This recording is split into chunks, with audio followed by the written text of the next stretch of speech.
नमस्कार दोस्तों, मैं वेदांत गोयल आपके समक्ष हमारी संस्कृत पाठ्य पुस्तक कक्षा 7 मंथन भाग 2 का चौथा अध्याय प्रस्तुत करने जा रहा हूँ। मुझे आशा है कि आपने पाठ 1, 2 और 3 को मेरी वीडियो द्वारा पूरा कर लिया होगा। चलिए आरंभ करते हैं।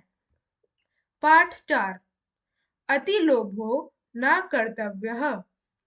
अति लोभों का अर्थ होता है कि ज्यादा लोभ या ज्यादा लालच। ना का अर्थ होता है नहीं, कर्तव्य का अर्थ होता है करना चाहिए। इस पूरे का अर्थ है कि हमें ज्यादा लोभ या ज्यादा लालच नहीं करना चाहिए। ये स्टोरी एक लालची राजा के ऊपर दी हुई है। चलिए अब इस कहानी को पढ़ते हैं। कस्मिंचित् देशे मायादासः नाम भूपतिः आसीत्। कस्मिंचित का अर्थ होता है किसी, देशे का अर्थ होता है देश में, मायादासः का अर्थ एक नाम है और मायादासः नाम, भूपति का अर्थ है राजा और आसीत का अर्थ है था। तो इस पूरे का अर्थ है कि किसी देश में मायादास नाम का एक राजा था।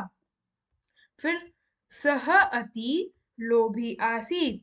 सह का अर्थ है वह, अति का अर्थ है बहुत, लोभी का अर्थ है लालची और आसीत का अर्थ है था। तो वह बहुत लालची था। फिर है अतः दरिद्र इव वस्ति स्म।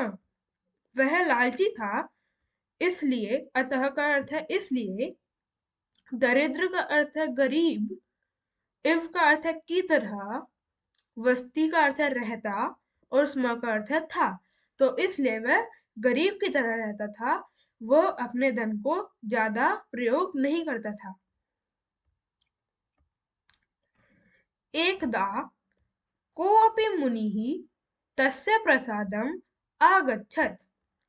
एकदा का अर्थ है एक बार, कोऽपि का अर्थ है कोई, मुनि तस्य प्रसादम उसके महल में, आगच्छत आए, एक बार कोई मुनि उसके महल में आए। सत्कारेण संतुष्टः मुनिः अवदत्। सत्कार से संतुष्ट होकर मुनि बोले, राजन अभीष्टम वरम वर्य। उन्होंने राजा को संबोधित करते हुए बोला, अभीष्टम इच्छित, वरम वरदान, वर्य मांगो। तो इसका अर्थ है इच्छित वर मांगो। लोभेन प्रेरित सह अवदत्। लोभेन का अर्थ है लोभ से या लालच से, प्रेरित प्रेरित होकर, सह अवदत् वह बोला, राजा बोला, अहम यत् किंचित अपि पदार्थानि स्पर्शं करिष्यामि तद एव सवर्णः भवेत्। अहम का अर्थ है मैं, यत् कंचित का अर्थ है जिस भी, अपि का अर्थ है भी, पदार्थानि का अर्थ है पदार्थ या वस्तु, स्पर्शम का अर्थ है स्पर्श, करिष्यामि का अर्थ है करूंगा। इसका अर्थ हुआ मैं जिस भी चीज को स्पर्श करूंगा, तद एव सवर्णः भवेत्। तद का अर्थ है वह, एव भी, सवर्णः भवेत् सोने की हो जाएगी। तो मुनि तथास्तु इत्युक्त्वा गच्छति स्म। मुनि बोले तथास्तु। तथास्तु का अर्थ है कि ऐसा ही हो, और यह बोलकर इत्युक्त्वा ऐसा कहकर, गच्छति स्म चले गए। तो मुनि ऐसा कहकर चले गए। तो फिर तत्पश्चात सह राजा गृहे स्थितानि वस्तूनि स्पर्शति स्म। उसके बाद तत्पश्चात सह राजा वह राजा, गृहे स्थितानि घर में स्थित, वस्तूनि वस्तुओं को, स्पर्शति स्पर्श, स्म स्पर्श करने लगा। तानि सद्य एव सवर्णानि अभवन्। तानि वह सब, सद्य धीरे से एव भी सौवर्णानी सोने के अभवन हो गए। वह सब वस्तुएं भी जिनको राजा ने स्पर्श करा था वह सोने की हो गई। फिर मायादासः अतीव प्रसन्न अभवत। जब वो सारी वस्तु सोने की हो गई तो मायादास अतीव बहुत प्रसन्न या खुश अभवत हुआ। जब वह सारी सोने की बन गई तो वो खुद खुश हो जाएगा क्योंकि उसके पास बहुत सारा सोना आ गया। फिर पिपासाकुलः सः जलं पातुम् इच्छति स्म, परन्तु यदा सः जलं स्पर्शति तदा जलम् अपि स्वर्णपिण्डम् अभवत्। पिपासाकुलः का अर्थ है प्यास से व्याकुल होकर, सह वह जलम पातुम जल को पीने की इच्छा करने लगा, परंतु यदा सह जब उसने जलम स्पर्शति जल को स्पर्श करा, तदा जलम तब जो जल था पानी था, अपि स्वर्ण पिंडम भी स्वर्ण का पिंड, पिंड का अर्थ होता है गोला, अभवत बन गया। इसका अर्थ हुआ कि जब वो राजा प्यास से व्याकुल हो रहा था तब उसने जल पीने की इच्छा करी और जब उसने जल को स्पर्श करा तो जल भी सोने का गोला बन गया। अब आगे पढ़ते हैं।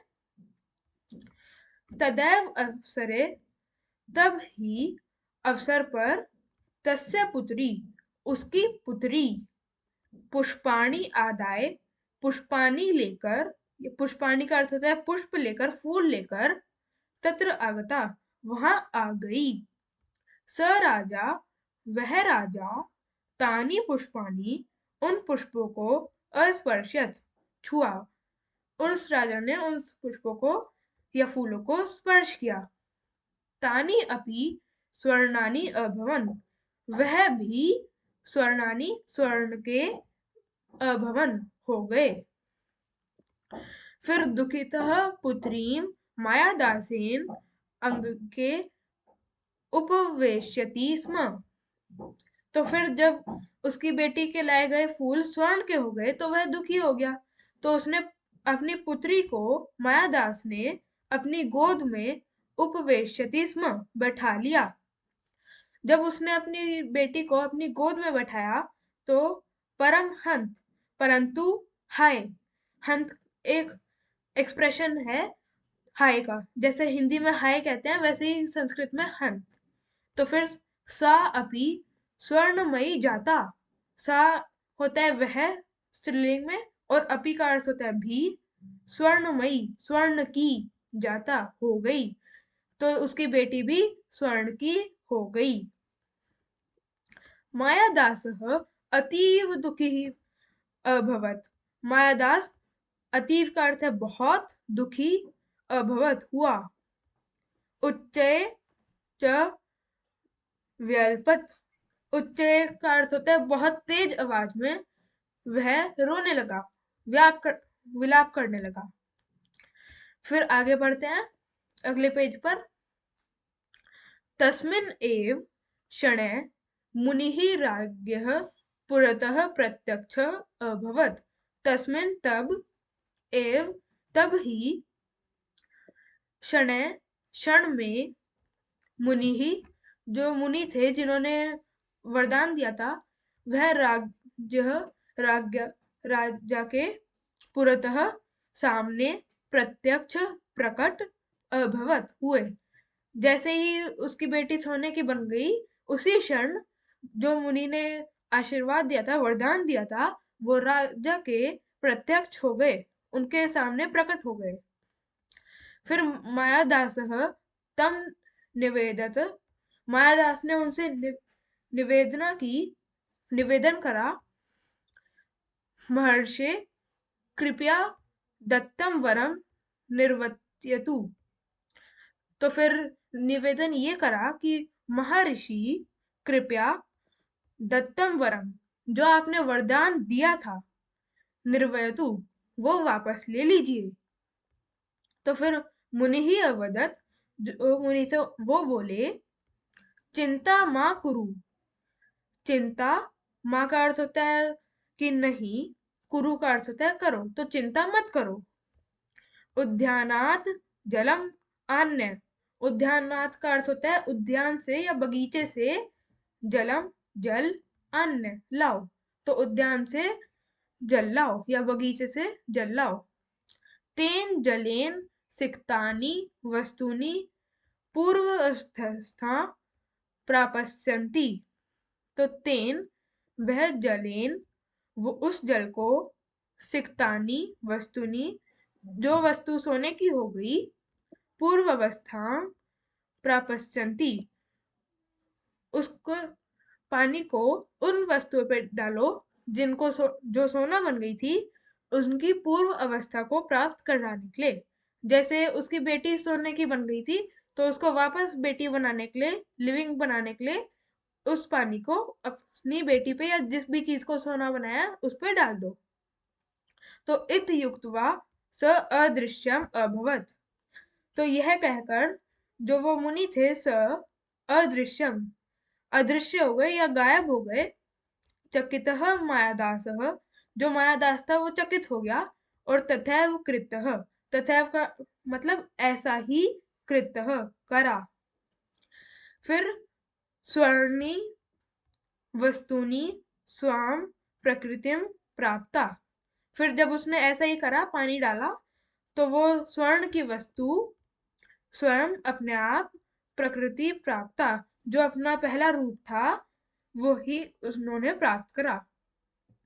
तस्य पुत्री अपि स्वरूपम प्राप्य पितुः समीपे आगच्छत, तस्य मतलब उसकी, पुत्री मानी बेटी, अपि भी, स्वरूपम अपने रूप में, प्राप्य अपने रूप को प्राप्त कर कर, पितुः पिता के, समीपे, समीपे का अर्थ होता है समीप या पास में, आगच्छत आ गई। फिर है मायादासः लोभम त्यक्त्वा जीवन यापनम कर्तुम प्रतिज्ञाम अकरोत्, मायादास ने लोभ, जो उसका लालच था, उसको त्यक्त्वा त्याग कर, जीवन यापन अपने जीवन को यापन करने का, कर्तुम करने का, प्रतिज्ञा अकरोत् उसने अपने जीवन को, लोभ को त्याग कर या जो लालच है उसको त्याग कर अपने जीवन को यापन करने का प्रतिज्ञा की। फिर है सत्यमेव उक्तम, सत्य ही कहा गया है, अति लोभो ना कर्तव्यम, इसका अर्थ है कि सत्य ही कहा गया है कि हमें ज्यादा लालच नहीं करना चाहिए। Thank you.